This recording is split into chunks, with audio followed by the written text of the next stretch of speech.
Hi, this is Randy Finney with Right Side of the Chart, and this is a closing market wrap for Wednesday, March 13th, 2019. I'll do a update on the broad markets, and yeah, that'll be it. I'll keep it pretty quick. We do have some developments today while I'm doing this video. I had an email also from a follower of the channel, tracked down our contact form on rightsideofthechart.com. Said, hey, missed updates, anything this week. And I did say I'd follow up today because we did finally have something worth mentioning. If you recall my last video, I believe it was last week on the public videos, I stated my focus is now turning to the weekly charts. We had, to recap, we had bearish engulfing candles across the board on the major, all the major indexes, all the down to the small caps, mid caps, large caps, etc. And as I said, bearish engulfing candle in itself, although you can always, you can take a short on a bearish engulfing candle with a stop somewhat above. But ideally, to get that sell signal confirmed, you have to see downside follow through. And so far, we haven't had that yet. In fact, we've had the opposite. We've had a pretty good ramp up here.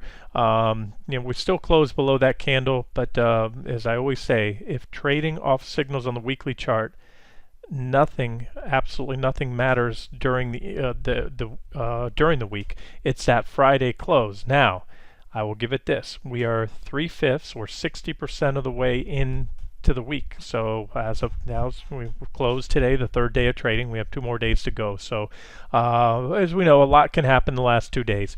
But somebody asked me on the site today in the trading room, Randy, does what's happened today in the last couple of days change your sentiment on the market and your outlook?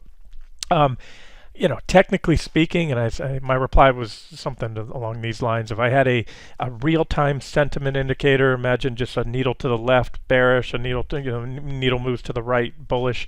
It certainly, with each tick up, because what's happened so far is, the ideal scenario would have been to see immediate selling and print, like I said last week, the redder the better, big red candles.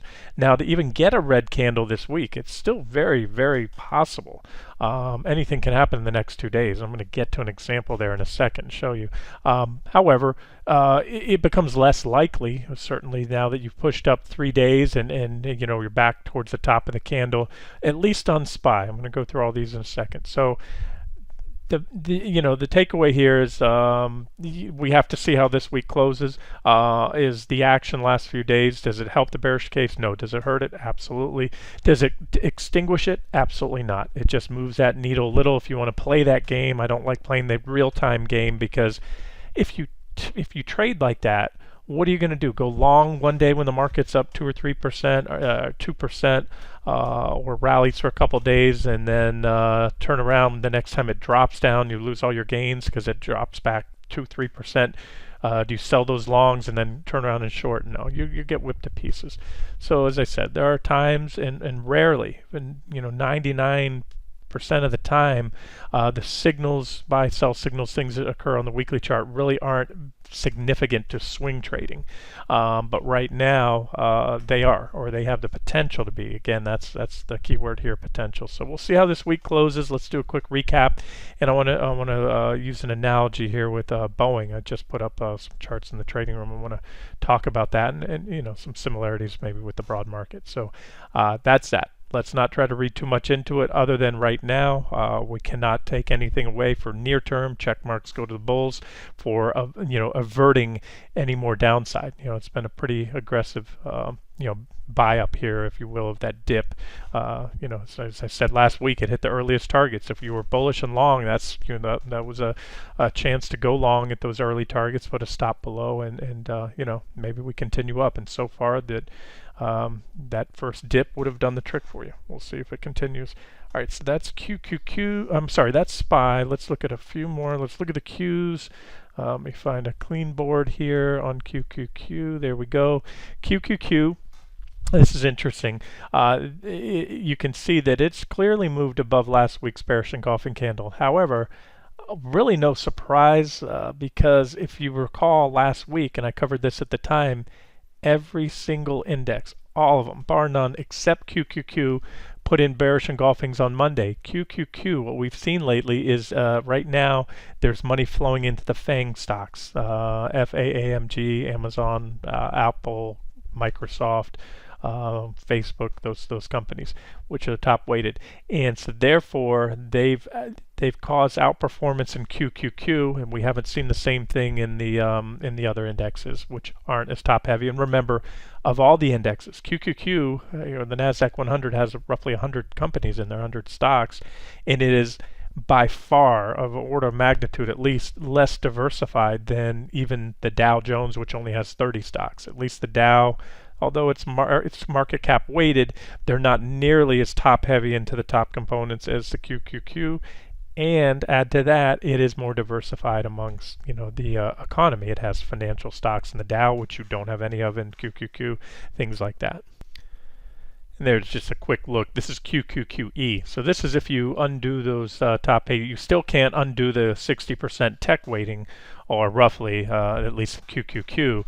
You can't take that out of there, and the fact that it's lacking certain sectors that are key sectors of the economy, like the financials. But you can balance out all 100 stocks by applying an equal weighting, and that's what this ETF does. It tracks the Nasdaq 100 equal weighted index. A little bit different story. Again, now, is that a bearish story? No, I mean, it could be. You still have a bearish engulfing that hasn't been taken out. So let's look at the rest of the indexes, because at the end of the day, the most important thing is, the stock market is a sum of its parts. So you can't look at any one index. Really, too, you should look at everything. So I already covered SPY, QQQ. Let's look at DIA, which is the Dow Industrials ETF. There's a candle not even close. That's only about halfway. So there is plenty of room on the Dow should the next 2 days be down. And I want to get to something important on the daily charts here in a second. But again, right now you can't, let's just not try to make too much of it. It's a weekly chart. Again, let's just stick to what I said last week and wait to see how the week closes. MDY, mid caps, so you can see the mid caps, they're still only about halfway up. And I believe I'd said that last week in the video, and if not, I've said it several times on the site since. That I want to at least see the candles. Ideally, you want to see those candles when you get a bearish engulfing remain down. You don't have to immediately have a red candle. Sometimes it'll be the second candle or follow through candles. And there's no really line in the sand number. Obviously, taking the candle out completely, that certainly negates most, if not all, of the power of a bearish engulfing. But let's see if we can stay above or below the midpoint of the candle, and that's mid caps, which are very important, subsector, or a very important index, really diversified index. And here's the small caps, IWM. There's a board I want to look at again. So they're telling a different story here. Small and mid caps, which are not even close to their bull market highs. They're solidly entrenched in a bear market at this point. Had a nice comeback rally, but again, looking at some pretty bearish sticks. So we've got a couple days left. Trend indicators, I talk about this a lot. Not even, at least in IWM, not even remotely close to going bullish. That's this 9 EMA on the PPO. When you put on a weekly chart, works well on a daily as well. Tells you when the white line, the last of the two to crosses, trend's bearish, get out or stay out. And when it's above, the trend is bullish. So we remain on at least on that one indicator, a sell signal. And same holds true really across the board. SPY as well. All of them, those trend indicators are still bearish. And then finally, before I go to the daily charts, and we'll conclude it there, I'm not going to spend a lot of time. There's not a lot to report. And I have done quite a few videos this week. It's all been public content, by the way, for the YouTubers out there.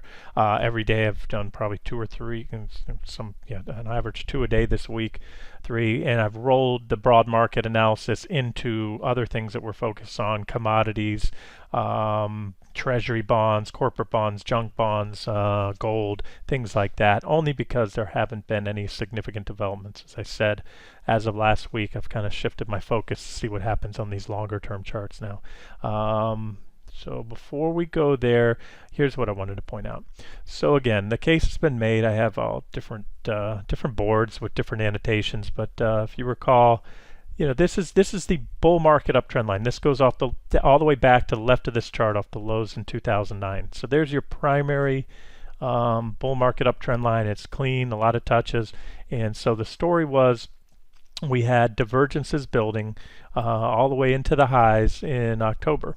and then those divergences played out. So they played out for not just a correction. These are referring to weekly divergences. We did have them on the daily chart as well, but when you get them on the weekly, you need to respect that, because that usually indicates significant trend changes or corrections, and that's exactly what we had. So that's already played out for a healthy correction, and of course, what we've been talking about for weeks, is this a snapback rally with more to come or not?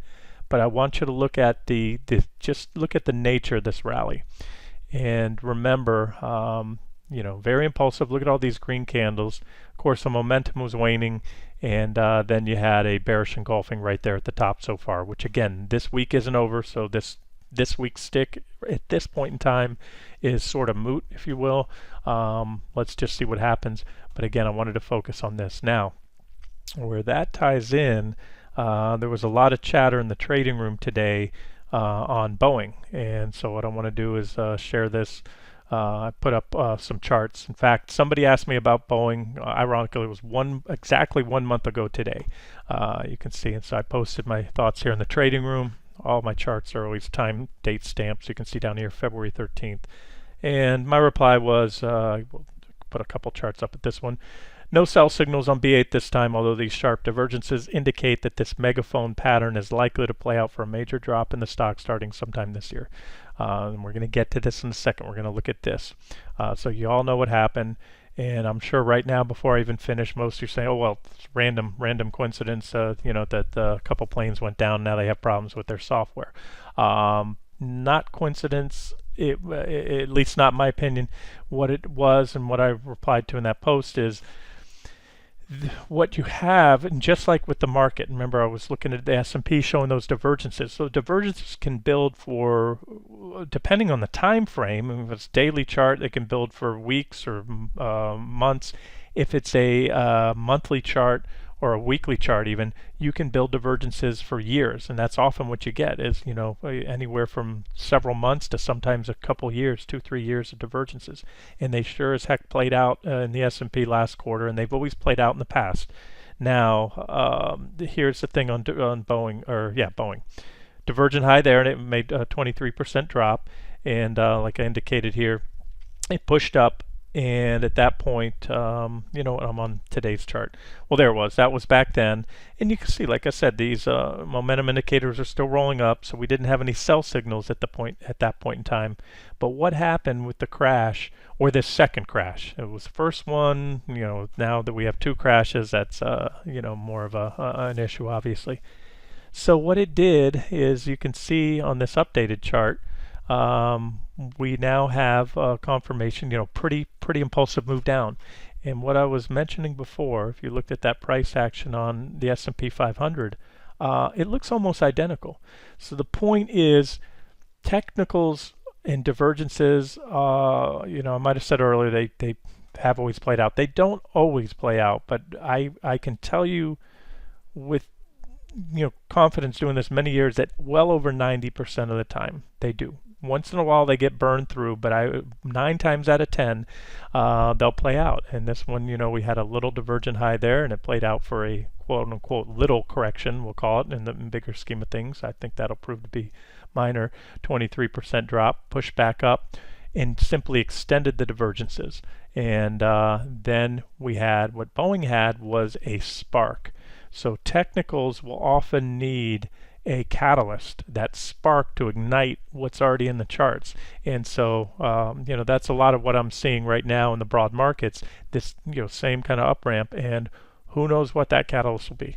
Maybe it'll be a big fundamental change, something out of Washington or with Brexit or something else, or maybe it'll just be a technical reversal. Maybe it'll be that something somehow, and you got to put the odds pretty low at this point based on where we are in the market, but let's just say that the rally that we've seen this week gets faded in the next 2 days. Now, if they fade that, that would be a pretty darn big fade, and I can tell you it would just quickly shift the sentiment in the market. So now if we go up, and let's go now to the daily chart. Oh, before we leave Boeing, I shouldn't have left Boeing. Talk about technicals again. So those were the weekly charts, and this was a daily chart I put up just 5 days ago, March 8th. Um, See, it's the weekly charts, as I showed you a minute ago. There was no timing, there was no sell signals, but then we got a sell signal a few days ago, shortly after, right before I posted this on March 8th. And you can see that sell signal was a very steep, clean, nice little bearish rising wedge, divergence at the high, breakdown right there. And so this is where I'd say the stock would go to 369.78 and have a reaction there. And that was then. This is now. This is today's chart, 379.78. And we hit it for not just one, but several days. So when you look at Boeing now, go back to a daily chart, and you can see how well the technicals are working. Everyone's trying to scramble. Nobody knows for sure how big of an impact fundamentally this will have on the company. It's obviously pretty big news, but this is where technicals come in, and they work better in a panic or a down market. That's where everyone flocks to, because those who use fundamental analysis like Warren Buffett, he can, what good is the balance sheet right now? What good is last quarter's, sales? It doesn't matter right now. The market needs to look out ahead. So what they're doing is traders then flock to technicals. This was a magnet of a level, and that's why I had it as a price target. Big gap right there, you can see, and a lot, not just a gap, also other reactions along that level. So the same thing. Point is, with the market, you just need that spark. We don't have it yet. We'll see what happens at the end of this week. And then to finally wrap this up, said we get to the daily charts, because we do have some significant developments there. And it's that magic level. There it is, that same level. Those reaction highs, reactions around here, reaction high there, roughly where we stopped today. So what today was, if we zoom in tight, remember last Monday when we had the bearish engulfing on the dailies, everything but QQQ, we popped that level, and it was a failed breakout. So you can see, just to kind of recap the history of the last few weeks here, SPY ran up, made virtually a perfect test, and failed there. Pulled back, nothing major. Ran up again, tested, couldn't get through. Tempted to break out intraday, failed. And as I often say, fewer things in trading and investing are more bearish than a failed bullish breakout. So there was a failed breakout, and it's also another reason, as I just said a minute ago, when trading on a weekly time frame, all that matters are the weekly closes. This is why you don't jump the gun on an intraday break, because a daily candle failed to close below. So it showed that was a failed attempt, even though we broke it intraday. So that led to the correction. Again, surprising rally, very resilient. And at this point, I will say emphatically, with that kind of stepping in, I didn't expect to see that so far. Yes, it does diminish the odds that we drop now, but it does not eliminate them at all. And it also increases the odds we may break out, because they're running at it again. They've had a few failed attempts, and they're right back to it. However, as I often say, resistance is resistance until unless taken out. So all we had today was another failed attempt. Again, popped it intraday, even slightly popped above that previous high, which in technical analysis, that's bullish. We took out the previous high, but yet the seller stepped in and faded it. And you can see, we zoom in tight. I have not modified that line since then. We closed right around on it. And you can see where the green candle body is. And again, I probably don't even have it zeroed in. There's a reaction high right there. So the point is, it's still anybody's game. We haven't gone, bigger picture is we're not going down. And again, I will give props to the buyers, to the bulls that stepped in at this point and bought up aggressively here. But at the end of the day, the market's now, pretty much gone nowhere now for the last several weeks, about almost a month now, I guess, at least a month there, back and forth. So that's it, guys. To be continued. Even if they pop it tomorrow, that's certainly, look, from every point that we move up from here, if we take out yesterday's highs, especially if we close above yesterday's highs, make a solid impulsive breakout, you can't spin that at the time as anything other than bullish. If the markets break out impulsively, we want to see volume come in. That's been questionable lately on some of these rallies, but you want to see a solid close above there, and again, it does certainly tip that meter over to more bullish. The markets should reverse here if the bearish case is going to remain intact, but it doesn't have to. And if we do pop it, obviously the farther away you get and the longer you stay above it, the better. But if you popped it big and then reversed, that could be another bull trap. So we just have to take it as it comes. And I'll continue to do an update today. Probably the most important update will come on Friday, even before the close. We'll have a good idea whether we'll end up taking this level out, and or more importantly on these weekly charts, if we're going to undo these bearish engulfings by closing the week back above last week's candles. So to be continued. And this is Randy Finney with Right Side of the Chart. Hope you enjoyed it.